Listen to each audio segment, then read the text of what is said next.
down on the blue side with Cloud9's jungler. Thank you very much, guys. Yes, I have Rush here, who played a fantastic Lee Sin game. And I actually want to ask you first off, how can we be as good as you? Because we've seen a lot of different Lee Sin from you. And specifically, I want to ask about your item builds, because we've seen a lot of different choices from you. Can you kind of run me through what you think about when you're buying items on Lee Sin? I personally think Lee Sin is pretty underpowered, even though I play this champion well.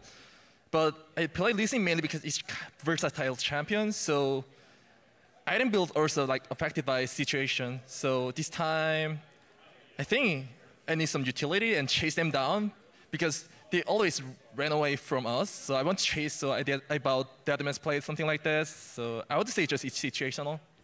Yeah, and the Deadmans and the Randuins to slow them down, it worked really well. So I want to talk then about, as your season moves forward, you will play Liquid tomorrow. And if you can win, you keep control of second place. Maybe you'll tiebreak CLG. So against Liquid, how do you feel about them as a team in your matchup against them?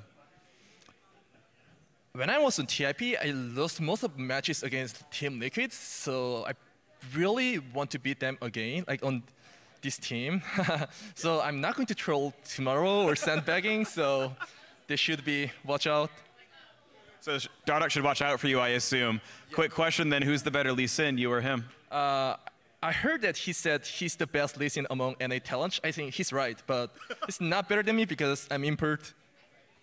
Okay, so you're better than him, but among NA Lee Sins, he gets to take the cake on you.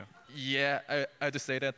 Okay, I understand that one. And final question, there's a good chance you will have the tiebreaker against CLG for second place. If we do see that, what's that game going to look like? They beat you last time. It must be interesting again, but I think we have slightly better chance of winning against CLG. All right, thank you very much, Rush. Anything else to add? No, not really. All right, your favorite to win, thank you very much. Congratulations on the win. Good luck tomorrow and maybe the next day on everything else. But for now, I'm going to throw it down to the analyst desk. Thank you very much, Freak. Dominating fashion there out of Cloud9. I mean, no deaths. It did take them a little while, but I think that may point more towards the style of composition that they had than their actual ability to close out a game. Yep. They didn't have. Well, yeah, I mean, you said it. They didn't have very strong siege. Yes. And as Rush said, he just needed more. You have to buy more utility to try and chase them down. They can control the neutral objectives very easily, and then just pick people off. It was basically pick. You have the LeBlanc for assassination. You have the Morgana, which High is 9-0 on right now, undefeated on Morgana this split. So probably gonna go back to that a lot. And try running these comps. And that's actually a really important part of how they keep saving Rush. When Rush goes and does Rush things, a lot of the times you'll see him being saved by a black shield, so that some form of CC doesn't lock him down. He doesn't get killed off. Right. He has the freedom to get the kick off or to safeguard away. How do you feel, Zyrene, about his comment, Rush's comment about Lee Sin's power right now?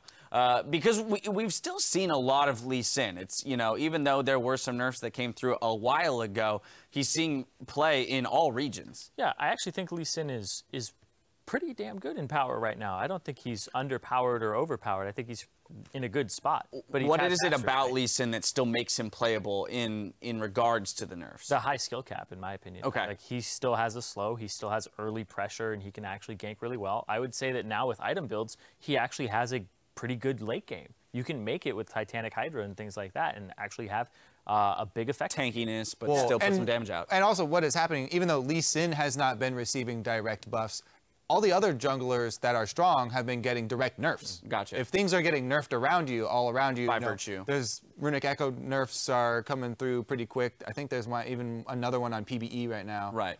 Floating around that might not go through. But yeah, if everything around you gets nerfs, then obviously you're going to rise in power. I mean, I think his point to utility as well, where he mentioned, well, it's a versatile champion. So once I'm in game and I kind of realize what role I need to fill, I can do that with Lee Sin in any game, given any composition. And he does it quite well. It's shown the mastery of that champion. Well, a nice win there for Cloud9. Let's see how the teams are arranged ahead of our final day of regular season play. Immortals Well, they're in first place, while Counterlogic Gaming and Cloud9 are still in a battle for second. Liquid secured themselves a playoff spot and are tied with TSM in fourth place. Energy is in sixth, but have also secured a playoff spot off of Echo Fox's loss, which guarantees Echo Fox a seventh place finish, along with the safety from the promotion tournament. At the bottom of the standings, we have Team Impulse in eighth, and Renegades have pulled themselves out of last place and into a tie with Team Dignitas in ninth. Now I want to kind of take a step back and reassess these standings, because surprisingly, there's still a lot that can happen. As was mentioned,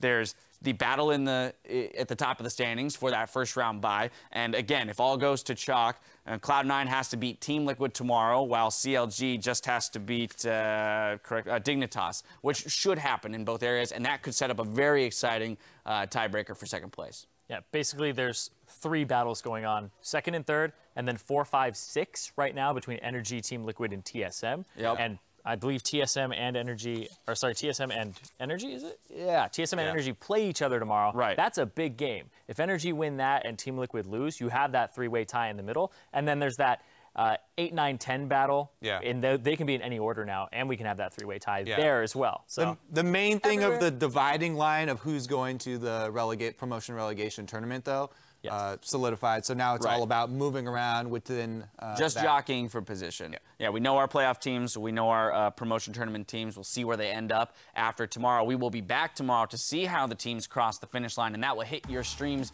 at noon Pacific, starting with Renegades versus Echo Fox. Then Team Liquid will face off against Cloud9, and we'll conclude the day with TSM taking on Energy. And if we're lucky enough to have any tiebreakers, we'll bring those to you immediately following Game 5. That's going to do it for us today. So for myself, the casters, and the entire live broadcast crew, thank you for watching, and we'll meet you back here tomorrow.